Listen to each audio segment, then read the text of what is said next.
So guys recently हमने देखा कि चीफ जस्टिस ऑफ इंडिया ने एक स्टेटमेंट दिया कि बेरोजगार युवा कॉकरोच की तरह घूम रहे हैं और सिस्टम को खोखला कर रहे हैं। पर जरा ठहर कर सोचिए, क्या सच में ये युवा सिस्टम को खोखला कर रहे हैं या एक खोखला सिस्टम इन बेबस युवाओं को दीवार के किसी कोने में छुपकर सरवाइव करने को मजबूर कर रहा है?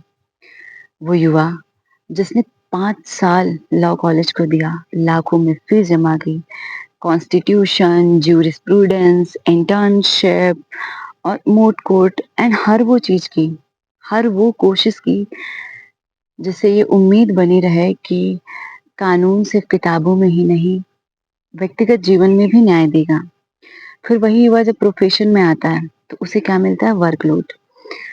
सुबह से शाम तक ड्राफ्टिंग एक चीज हो गया, केस लॉज की जो है एंडलेस रिसर्च होती है, फाइल्स अरेंज करना, कोर्ट रूम में घंटों अपना नंबर आने का इंतजार करना और सीनियर की बेवजह डांट पे डांट खाना। और जब शाम को घर जा रहा होता है तो किराया भी नहीं मिलता है उसे। आज भी इंडिया के हजारों जूनियर एडवोकेट ऐसे काम कर रहे हैं जो बिना किसी स्टाइपेंड के आते हैं जाते हैं, आते हैं जाते हैं। इसको जो सीनियर है या जो भी है वो लर्निंग फेज बोलकर इसको जस्टिफाई कर देते हैं या उसको नॉर्मलाइज कर देते हैं। बट आई स्ट्रिक्टली बिलीव कि सीखना और एक्सप्लॉयटेशन दोनों एक चीज नहीं होता।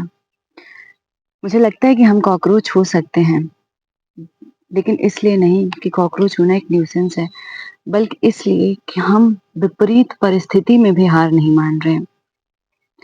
पर सवाल ये उठता है कि जब देश का सबसे मेहनती, सबसे पढ़ा लिखा युवा सर्वाइवल मोड में जीने को मजबूर है, तो इसमें किसका फेल्योर है?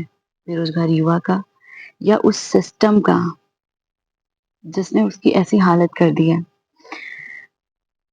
वो युवा जिसने अपनी रातें बैरेक्स एंड केस लॉज में खपाई हैं, और वो सिस्टम जो जिसने प्रोफेशन को डिग्निटी से ज्यादा मुझे लगता है एंड्योरेंस टेस्ट बना दिया है। अगर लॉर्डशिप, अगर आपको लगता है, अगर आपको ये संघर्षरत युवा, अगर आपको समस्या लगता है, तो मेरा मानना है, मेरा अनुरोध है आपसे कि आप जिस व्यवस्था के सर्वोच्च शिखर पर बैठे हैं उसे एक बार आईना देखने की बहुत जरूरत है।